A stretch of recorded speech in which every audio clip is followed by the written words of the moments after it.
जी, बिस्मिल्लाहिर्रहमानिर्रहीम। आज हमारी सेकंड क्लास है और जहाँ से हमने क्लास को छोड़ा था, हम पढ़ रहे थे कि क्रिप्टो ट्रेडिंग के अंदर या फॉरेक्स या स्टॉक, कोई भी अगर मार्केट है ट्रेडिंग की, तो वहाँ पे एक्चुअल के अंदर एनालिसिस जो होता है, वो कितनी किस्म का होता है, जहाँ से हमने क्लास छोड़ी थी। और प्रीवियस हम जो चीज़ें पढ़ के आए हैं, उसके अंदर हमने इकोनॉमिकल सर्कल को भी पढ़ लिया। उसके बाद हमने इस चीज़ को भी पढ़ लिया कि किस तरह से रेवोल्यूशन आई है चीज़ के अंदर और जिद्दत कैसे आई है। और अगर हम खुद को अपडेट नहीं करेंगे चीज़ों के साथ, तो हम कभी कामयाब नहीं हो सकते।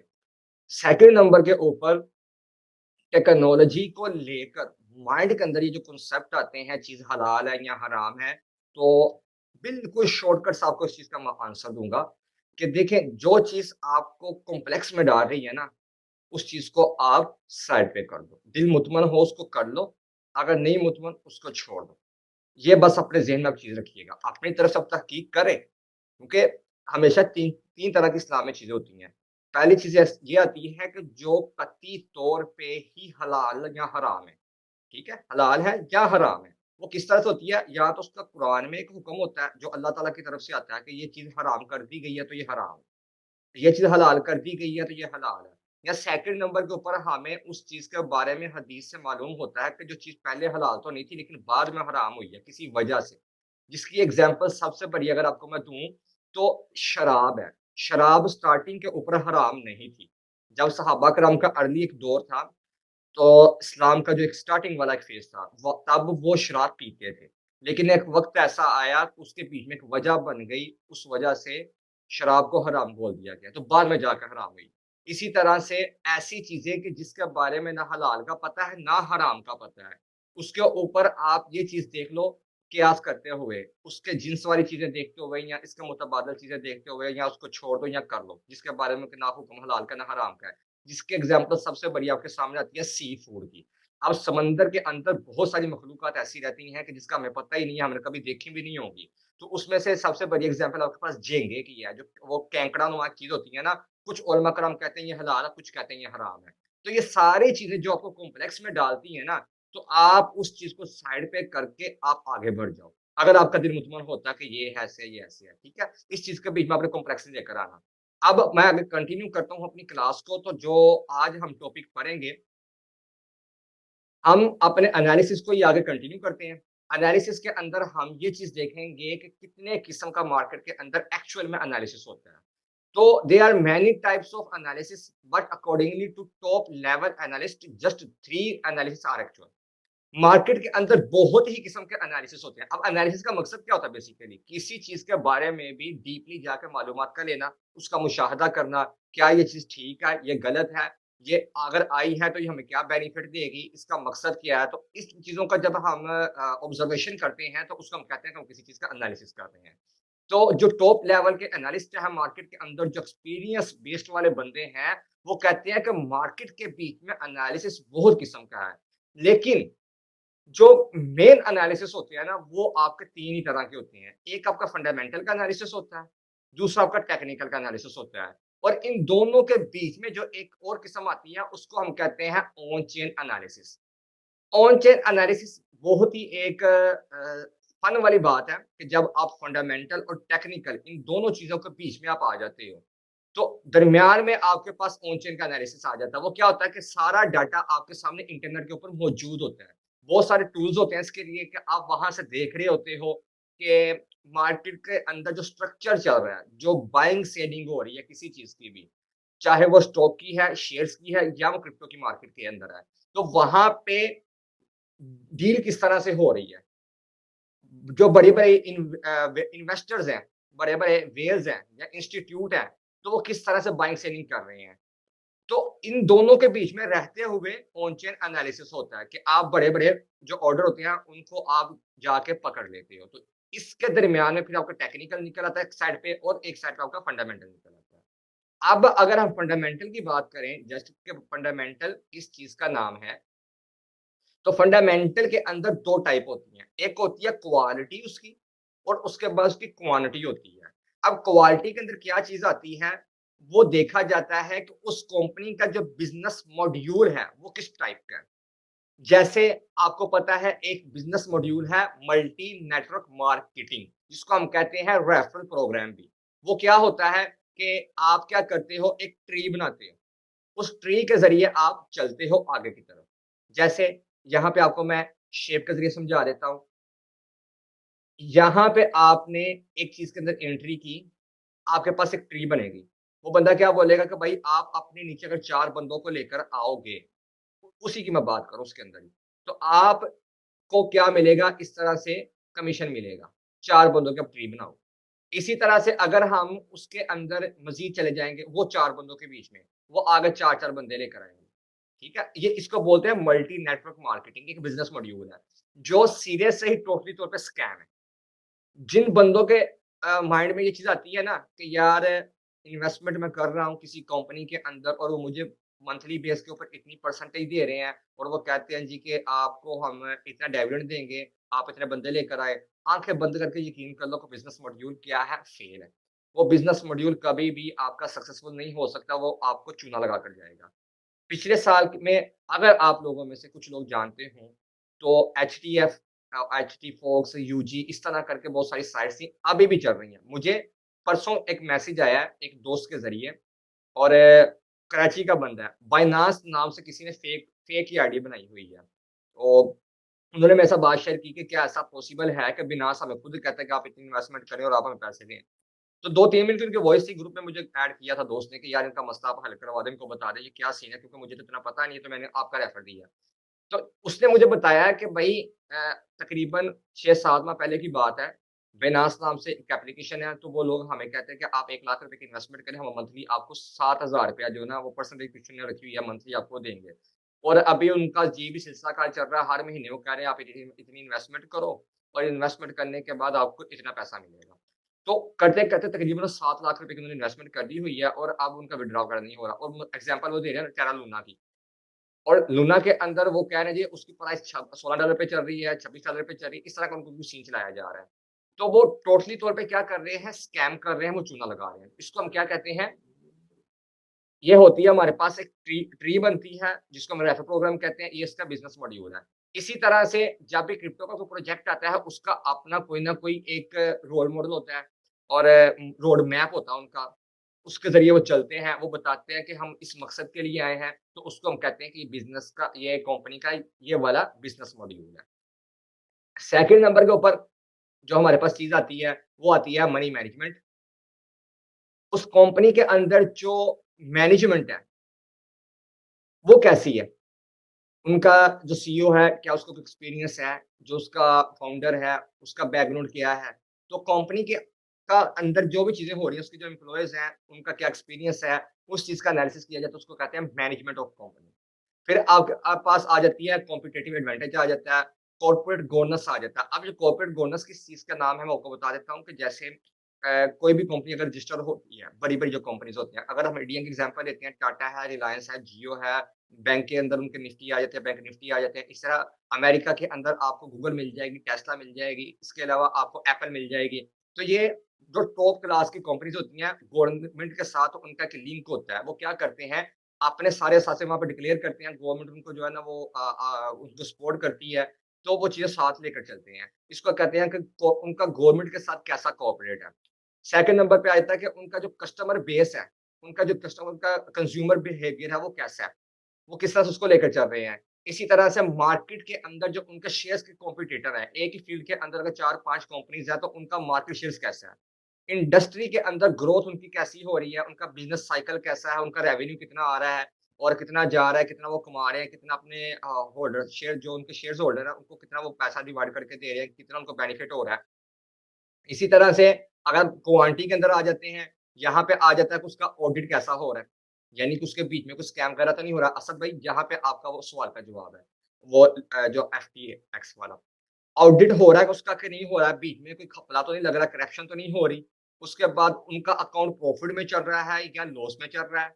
उसके बीच में पैसा आ रहा है या जा रहा है, ठीक है? इसी तरह से उनकी रेशो का एनालिसिस किया जाता है कि आने वाले टाइम में ये कहाँ तक खींची जा सकती है क्योंकि जितनी भी मार्केट्स होती हैं, जो आती हैं आपकी तिजारत के लिए, वो टोटली बेस्ड होती हैं प्रिडिक्शन के ऊपर।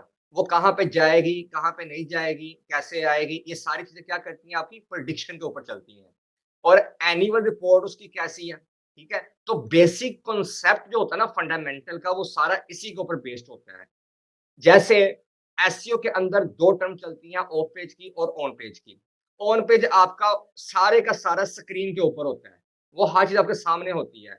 इसी तरह से जो फंडामेंटल होता है ना, वो कोई इतना ज़्यादा मुश्किल नहीं है कि आप बोल रहे हैं जी फंडामेंटल बहुत ही ज़्यादा मुश्किल है। वो सिंपल क्या चीज़ है, किसी चीज़ का नॉलेज आ जाना और उसका आगे आप इम्प्लीमेंट करो। उसकी बेस पे जब आपको एक्सपीरियंस हो जाता है, आप मार्केट के बीच में बैठे हुए चीज़ों को जान लेते हो कि ये चीज़ मेरे लिए बेहतर है या ये चीज़ मेरे लिए बेहतर नहीं है। इसको हम कहते हैं फंडामेंटल का एनालिसिस करना, उस चीज़ के बारे में समझना कि क्या ये चीज़ आने वाले टाइम में ऊपर जा सकती है या नहीं जा सकती। अगर कोई मार्केट इस तरह से क्रैश कर जाती है, कोई कंपनी इस तरह से फेल हो जाती है, उसके बहुत सारे फैक्टर्स होते हैं, उसके रीज़न्स होते हैं। हो सकता है कि जो उसका फाउंडर था, वो बंदा सिरे से ही वो चीज़ आगे ना बता रहा हो कि जो वो ये जो घपला बीच में डाल रहा था। इसी तरह से करप्शन जो हो रही है या कंपनी के अंदर भी ऐसे एम्प्लॉयी हैं जो अंदर की बातें आगे लेकर चलते हैं। अगर आप बिज़नेस टर्म के ऊपर कोई सीरियल देखते होंगे ना, तो उसमें आपने देखा होगा कि जब भी कोई कंपनी किसी प्रोजेक्ट को लेना चाहती है तो टेंडर जो होता है टेंडर, जिसको हिडन टेंडर बोलते हैं, वो पास करवाती है। यानी कि वो पैसा पे करती है, वो टेंडर को खरीदती है कि ठीक है भाई हम इतना पैसा आपके लिए लगाने के लिए तैयार है, ये प्रोजेक्ट आप हमें दे दें। इन्वेस्टर जो बंदे होते हैं इस तरह से करते हैं। तो वो हो सकता है कि जो राइज़िंग कर रहा है पैसे की, जिसको आईसीओ बोलते हैं या आईपीओ बोलते हैं, ठीक है? आईसीओ होता है आपका इधर क्रिप्टो की मार्केट में, इनिशियल कॉइन ऑफरिंग होती है वो चीज़ की और आईपीओ होती है आपकी किसी कंपनी के हवाले से कि जब उसके शेयर्स को मार्केट में लेकर आया जाता है, उसको बोला जाता है इनिशियल पब्लिक ऑफरिंग बोला जाता है आईपीओ को। तो वहाँ पे वो क्या करते हैं, मार्केट के बीच में आके फंड राइज़िंग करने के लिए कि भाई हम अपना प्रोजेक्ट लेकर आए हैं, तो आप हमारे शेयर्स को खरीद लें। हम आज आपको इतने का देंगे, कल को हमारी मार्केट जो टॉप पे चली जाएगी तो आपको इतना पैसा मिलेगा। यहाँ पे मेरे माइंड में वो एक मूवी आ रही है कि मेबी आप में से किसी ने उसको देखा हो। एक तो सीरियल है ना हर्ष मेहता वाला, तो मैं अपने जितने भी क्लासेस हुई हैं, मैं सबके बीच में अपने स्टूडेंट्स को बोलता हूँ कि आप एट लीस्ट एक दफ़ा उस हर्ष मेहता वाले सीज़न को लाज़मी देखो। और सेकंड नंबर पे एक मूवी थी बंगाली। ठीक है, वो आपको हिंदी डब्ड में मिल जाएगी। एनटीआर की मूवी है जिसके बीच में 3 वो भाई होते हैं और उसका बाप जो है ना वो बिज़नेसमैन होता है। तो वो उसके साथ कोई बंदा बिज़नेस करता है तो वो कहता है जी कि वो धोखेबाज इस तरह से उनका सीन चलता है। लेकिन वो क्या करता है उसी मूवी के अंदर ये चीज़ शामिल है वो दिखाते हैं कि किस तरह से वो कंपनी को क्रिएट करता है 1 महीने के अंदर, कैसे उसको शेयर्स ऊपर लेकर जाता है, कैसे वो मार्केट के बीच में अपना ट्रस्ट बिल्ड करता है। तो सारे का सारा पैसा किसके ऊपर घूम रहा होता है? ट्रस्ट बेस के ऊपर घूम रहा होता है। जो चीज़ मैंने आपको प्रीवियस लेक्चर में क्लियर की थी कि भाई जो बंदा ये चीज़ सोच रहा है कि पैसे का जो दारोमदार है वो गोल्ड के ऊपर है, ऐसा-वैसा कुछ नहीं है। ट्रस्ट के ऊपर चीज़ चलती है। चाहे उस ट्रस्ट को आप एक सिगरेट की पन्नी बना लो, उसके ऊपर कर लो कि भाई ठीक है मैं इसके ऊपर ट्रस्ट कर रहा हूँ, आप ये पत्ता मुझे देते रहो और इसकी बेस पे मैं ट्रेड करता रहूँगा। तो ट्रस्ट जिसके ऊपर बिल्ट हो जाए, वो चीज़ आपकी एक वैल्यू वाली गिनी जाती है, वो काउंट होती है। तो यहाँ पे क्या हुआ, फंडामेंटल का एनालिसिस हो रहा, वो चीज़ों को देख रहे हैं कि ये चीज़ आगे जाएगी या पीछे जाएगी, इसका प्रीवियस रिकॉर्ड कैसा है, आने वाला टाइम इसका कैसा है और ये बंदा जो चीज़ जिस चीज़ की ऑफ़र कर रहा है, क्या वाक़ई ही ऐसा है या नहीं है? तो इन सारी चीज़ों का जब एनालिसिस किया जाता है, तो आप एक अच्छे तरीके के साथ फंडामेंटल का एनालिसिस करते हुए पैसा कमा सकते हो। अब फंडामेंटल के हवाले से अगर माइंड में ये चीज़ आए कि हम इसको सीखेंगे कैसे, ये कैसे हो सकता है? तो देखें जो इल्म का एजुकेशन की जो तारीफ़ है ना, जो उलूम की एक तारीफ़ है, इल्म की जो तारीफ़ है, वो ये चीज़ होती है कि किसी चीज़ के बारे में जब आप जान लेते हो ना, वो चीज़ आपके माइंड में नक़्श हो जाती है। जैसे मुझे पता है कि यार अगर ये कार है ना, तो कार किस लिए किस मकसद के लिए है, ये इस वज़ह से चल रही है, इसके 4 जो है ना वो टायर हैं, तो मुझे उसके बारे में नॉलेज होगी। अब उस मुझे उसका डीपली नॉलेज नहीं है उसकी मशीनरी का, वो चलेगी कैसे? एग्ज़ाम्पल दे रहा हूँ आपको। इसी तरह से अगर मैं ये चीज़ देख लूँ कि यार एक डॉक्टर है तो वो ट्रीटमेंट कर रहा बंदे का और मुझे पता है वो अच्छे अंदाज़ से ट्रीटमेंट करता है, मैं अगले बंदे को रेफ़र कर दूँगा उसकी तरफ। अब मैं डॉक्टर तो नहीं ना हूँ, मुझे उस चीज़ के बारे में मालूमात हो गई है। जिसको कहते हैं किसी भी चीज़ का इल्म हो जाना, उसका इदराक कर लेना, उसके बारे में जान लेना, जब आपके ज़हन में चीज़ बैठ जाती है, इसको हम जस्ट कहते हैं इल्म। लेकिन जब किसी स्पेसिफिक फील्ड में जाने के लिए आप उस सब्जेक्ट को पकड़ लेते हो, और आप उसका डीपली जाके एनालिसिस करते हो, आप उसको रीड करते हो, आप स्पेशलिस्ट बन जाते हो उस चीज़ के अंदर, फिर जाकर आप कह सकते हो कि भाई मैं इस चीज़ का स्पेशलिस्ट हूँ। फंडामेंटल का जितना भी दारोमदार है वो आपका रिलेटेड होता है बीबीए के साथ, एमबीए के साथ, जो बिनास के हवाले से जो आपकी स्ट्रैटेजीज़ आती हैं, जो स्टडी आती है। तो ज़ाहिर-सी बात है उनकी प्रोफ़ेशनल फ़ील्ड हो जाएगी। लेकिन फैक्ट क्या है हमारे पाकिस्तान के अंदर आपको भी पता है कि वो घोड़े जो गधे हैं ना वो प्रोड्यूस किए जा रहे हैं यूनिवर्सिटियों के अंदर और जो एक्चुअल के अंदर बिज़नेस की टर्म है ना वो नहीं बताई जा रही। इसीलिए पूरी दुनिया में आप घूम कर देख लो कि जितने भी टॉप क्लास के अमीर तरीन बंदे हैं, वो डिग्री होल्डर नहीं है। क्यों? उनका एक्सपीरियंस है, उन्होंने तजर्बात किए हैं, उन्होंने लाइफ बिज़नेस किया है, उन्होंने एक्सपीरियंस लिया है, जिसकी बुनियाद के ऊपर वो बंदे बिज़नेसमैन बन गए हैं। तो इसलिए जब आप इस फ़ील्ड में आए हो या किसी भी फ़ील्ड में आप जाना चाहते हो, तो उस फ़ील्ड को आप एट लीस्ट कोई 6 माह, कोई 1 साल का टाइम दो ताकि ताकि आप उसको सीख सको और आज के टाइम में किसी चीज़ का नॉलेज लेना कोई मुश्किल बात ही नहीं है।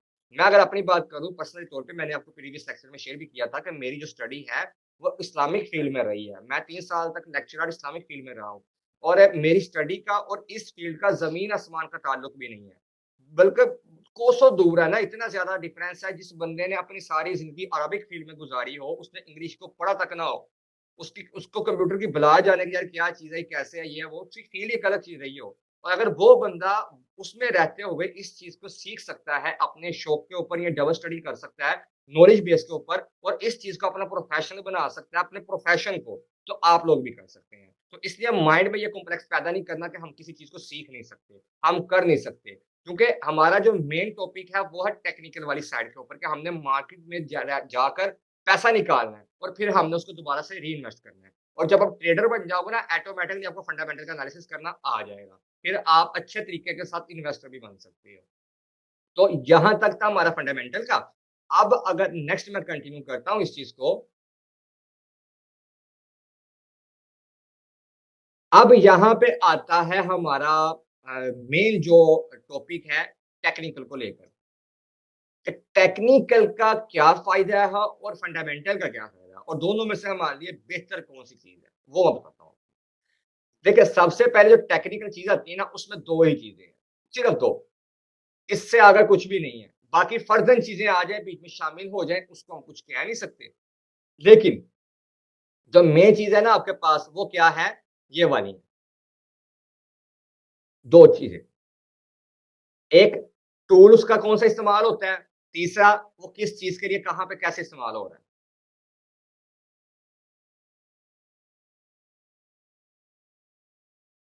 टेक टेक्निकल के अंदर एनालिसिस करने के लिए बहुत सारे फैक्टर होते हैं और ये होता क्या है, वो पढ़ लेते हैं हम कि in living the market identify the zone of buyer and sellers that's called technical analysis, जिसको हम शॉर्ट फॉर्म में टीए लिखते हैं और फंडामेंटल का हम एफए लिखते हैं।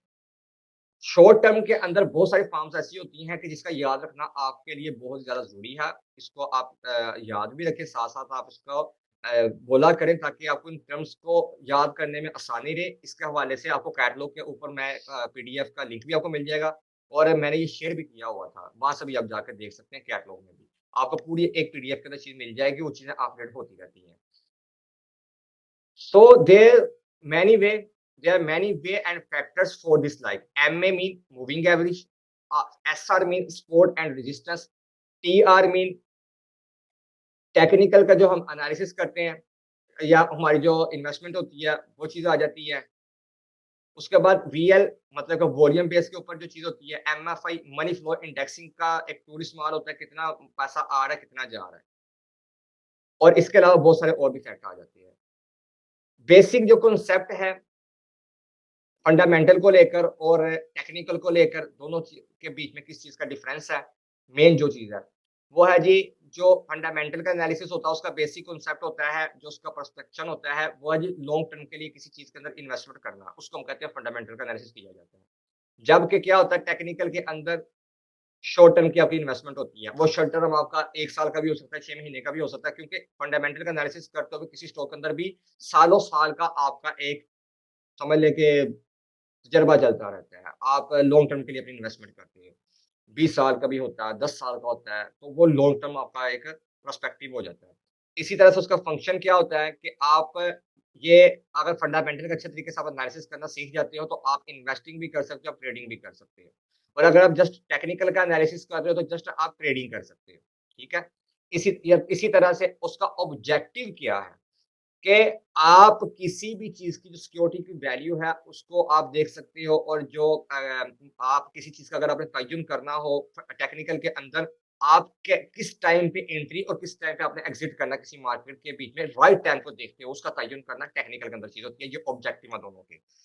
डाटा जो होता है कि डाटा हमारा कौन-सा इस्तेमाल होता है, अगर हम फंडामेंटल का एनालिसिस कर रहे हैं या हम टेक्निकल का एनालिसिस कर रहे हैं, तो फंडामेंटल के अंदर हमारे पास पास्ट और प्रेज़ेंट दोनों का ही डाटा इस्तेमाल होता है। जबकि हमारे पास अगर टेक्निकल के बीच में हम देखें, तो हमारे पास पास्ट का जस्ट डाटा इस्तेमाल होता है और फ्यूचर की हमारे पास प्रेडिक्शन होती है। इसी तरह से अगर हम उनके फार्म उसका देखें कि भाई कौन-सी चीज़ें फैक्ट रखती हैं, कौन-सी चीज़ें मैटर करती हैं, तो उसके बीच में फार्म ऑफ डाटा जो आ जाता है फंडामेंटल में, वो चीज़ें होती हैं कि एनुअल उसकी रिपोर्ट होती है, न्यूज़ का इफ़ेक्ट होता है, इकोनॉमी का जो स्टैटिक होता है वो चीज़ होती है, जैसे कोरोना के क्राइसिस हो गए, तो उसने जो सबसे बड़ा फैक्ट डाला या इफ़ेक्ट किया, उसने क्रिप्टो मार्केट को किया और उसने उस चीज़ को भून दिया। ये होगी इकोनॉमिक स्टैटिक होगी हमारे पास। तो इसी तरह से अगर हम टेक्निकल के अंदर देखें, उसका जो फॉर्म ऑफ डाटा क्या है कि वहाँ पे रिलाय किया जाता है जस्ट चार्ट के एनालिसिस के ऊपर। चार्ट को देखते हुए आप क्या करते हो, उसको आइडेंटिफाई करके चीज़ की बाइंग करते हो या सेलिंग करते हो। टाइप्स ऑफ ट्रेडर जो है, अब ट्रेडर कितनी किस्म का होता है। अगर आप जा रहे हो फंडामेंटल का एनालिसिस करते हो, तो आप लॉन्ग टर्म के लिए पोजीशन होल्डर बनते हो, आप पोजीशन ट्रेडर बनते हो लॉन्ग टर्म के लिए। वो 5 साल, 10 साल, 20 साल, 50 साल हो सकते हैं। और जबकि अगर आप आते हो टेक्निकल के अंदर, तो स्विंग ट्रेड आ जाती है आपकी, और शॉर्ट टर्म की आपकी ट्रेड आ जाती है। अगर कॉन्सेप्ट की हम बात करें, तो आपको इक्विटी मिलती है या आपको एसेट मिलता है। इक्विटी क्या होता है, शेयर्स आपको मिलते हैं ना, इतने बराबर के आपको शेयर मिल जाएँगे, और एसेट क्या होता है कि बदले में आपको रिटर्न के अंदर वो चीज़ जब मिलती है, तो आपका एक एसेट बन जाता है। ये कॉन्सेप्ट होता है फंडामेंटल के अंदर। जबकि आप टेक्निकल के अंदर क्या करते हो, जस्ट आप पैसे को जमा करते हो अगर आपके पास पैसा नहीं है, और उसको फिर आप रीइन्वेस्ट करते हो ये चीज़ करने के लिए, इक्विटी लेने के लिए या आप एसेट को लेने के लिए। इसी तरह से अगर हम इसका यूज़फुलनेस इसकी अगर हम देखें, तो वो किस तरह से हम कर सकते हैं कि जब हम इसको तब चीज़ों को उठाते हैं कि जब चीज़ अंडर वैल्यू होती है किसी भी स्टॉक की। कि हमारे एनालिसिस करते हुए हमें ये महसूस हो रहा है कि यार ये हमें यहाँ से चीज़ मिल सकती है। और टेक्निकल में क्या होता है, हमें राइट डिसीजन लेना पड़ता है, तय्युम किया करना पड़ता है कि भाई यहाँ पे हम बाइंग करेंगे चीज़ को, यहाँ पे हम सेलिंग कर देंगे। वहाँ पे हमारा ये पर्सपेक्टिव चलता है। इसके अलावा अगर हम दूसरी साइड पे देखें कि कॉन्सेप्ट जो आ जाते हैं फंडामेंटल का, दोनों के बीच में किस चीज़ का फ़र्क आता है कि भाई कैलकुलेट किया जाता है स्टॉक की वैल्यू को, और इकोनॉमी के जो आपके फैक्टर होते हैं उनका इस्तेमाल किया जाता है फंडामेंटल को जानने के लिए, ठीक है जी। टेक्निकल के अंदर क्या होता है कि प्रीवियस जो मूवमेंट हुई होती है आपकी, उसकी आप प्रेडिक्शन करके आप चार्ट का एनालिसिस करते हो। और जब डाटा रिक्वायर्ड होता है आपके लिए फंडामेंटल के अंदर, वो फाइनेंशियल स्टेटमेंट्स होती हैं, जैसे वो फेड की न्यूज़ आ जाती है, अमेरिकन जो वो मीटिंग्स होती हैं, उसके हवाले से आ जाता है कि हम इतना टैक्स देंगे, ये है, वो है। ये डिपेंड करता है हर कंट्री के अपने रूल्स और रेगुलेशंस के ऊपर। इसी तरह से जब हम स्टॉक को देखते हैं, तो हम गिरी चीज़ों को उठाते हैं, जब नीचे प्राइस चली जाती है, और तब जाकर फंडामेंटल के अंदर चीज़ों को उठाते हैं। सेम यही चीज़ आपकी टेक्निकल के अंदर होती है, लेकिन वहाँ पे आपके पास एक पॉइंट हाइलाइट होते हैं कि यहाँ-यहाँ पे मैंने चीज़ों को उठाना है। टाइम ज़ोन जो होते हैं, वहाँ पे फंडामेंटल में आप लॉन्ग टर्म के लिए बड़ा-सा टाइम फ्रेम में देख के, कोई वीक का, कोई महीने का, सालों-साल का, आप उसके बीच में प्रिडिक्शन करते हो। और जबकि आप टेक्निकल के अंदर शॉर्ट टर्म के अंदर आप करते हो। यहाँ तक इन दोनों के बीच में इस चीज़ का डिफरेंस था। ऊपर हम बात कर रहे थे टेक्निकल के हवाले से, तो उसके अंदर हमारी 2 चीज़ें आती हैं। एक ट्रेडिंग व्यू का टूल आता है, जिसके बीच में आप चार्ट का ओवरव्यू लेते हो, और उसके बाद हमारे पास 2 एक्सचेंजेस आ जाती हैं, यानी कि कंपनीज़ आ जाती हैं। अगर हम जाते हैं फॉरेक्स की मार्केट में, फंडामेंटल का ऑलमोस्ट सारा काम वहाँ पे होता है फॉरेक्स की मार्केट में। वहाँ पे आपके पास मेटा 5, मेटा 4, या इसी तरह से आपके पास थर्ड पार्टी जो ब्रोकर होते हैं, जैसा कि आईक्यू ऑप्शन हो गया, इसी से रिलेटेड बहुत सारे आपके पास और भी ब्रोकर्स आ जाते हैं कि जो थर्ड पार्टी होते हैं, वो आपको ट्रेड करवाते हैं। तो यहाँ पे भी आपके पास सेंट्रलाइज़्ड एक्सचेंजेस होती हैं, जिसको हम सीईएक्स बोलते हैं, और या आपके पास डेक्स होती हैं, डिसेंट्रलाइज़्ड एक्सचेंजेस होती हैं। जैसे आपके पास वैलेट्स हैं, आपके मेटामास्क हो गया, या आपके पास ट्रस्ट वैलेट हो गया, इसी तरह से आपके पास सुशी स्वैप, यूनिस्वैप वगैरह हो गए। तो इन दोनों चीज़ों को साथ मिला के आप टेक्निकल का एनालिसिस करते हुए पैसा कमाते हो। ट्रेडिंग व्यू का टूल आपका इस्तेमाल होता है चार्ट बनाने के लिए पूरी दुनिया के अंदर जितने भी स्टॉक चल रहे हैं, सबका जो एनालिसिस होता है टेक्निकल का, वो ट्रेडिंग व्यू के टूल के ऊपर होता है। और जो क्रिप्टो की मार्केट के बीच में जो बाइंग सेलिंग होती है, वो सेंट्रलाइज़्ड और डिसेंट्रलाइज़्ड एक्सचेंजेस दोनों के ऊपर होती है, जिसको हम सेक्स और हम डेक्स बोलते हैं। और टेक्निकल एनालिसिस जो होता है, इन दोनों के ऊपर डिपेंडेंट होता है। इसी तरह से अगर आप किसी और स्टॉक के बीच में जाकर ट्रेड करना चाह रहे हो, लेकिन टेक्निकली बुनियाद पर, आप ट्रेडर बन रहे हो ना अभी, तो तब भी आप ट्रेडिंग व्यू का ही इस्तेमाल करते हो। तो जो अभी हमारा जो मेन फ़ोकस है वो है क्रिप्टो के ऊपर। जहाँ तक ये हमारा आज का सेशन था, ये यहाँ पे क्लोज़ होता है। अब अगर आपके माइंड में किसी किस्म का कोई क्वेश्चन है तो आप उसको